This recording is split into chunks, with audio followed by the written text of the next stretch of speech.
Hi, this is Rakesh Rani watching Real Technology. In this video, we will show you how to change start menu color in Windows 11.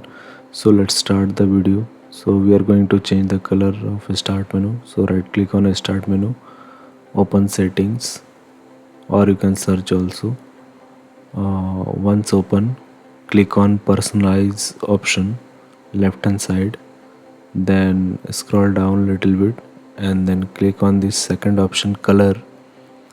Once open, scroll down and enable this toggle button, show accent color on start and taskbar. So you will see the color is changed and okay, so the color is changed, and now from here you can change any color and you can customize the color also. Now you can see the color is changing.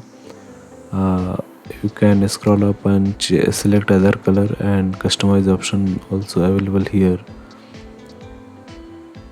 so you can change as per your requirement. So from here also you can customize. Do like, share and subscribe to our channel. See you in the next video. Thanks for watching.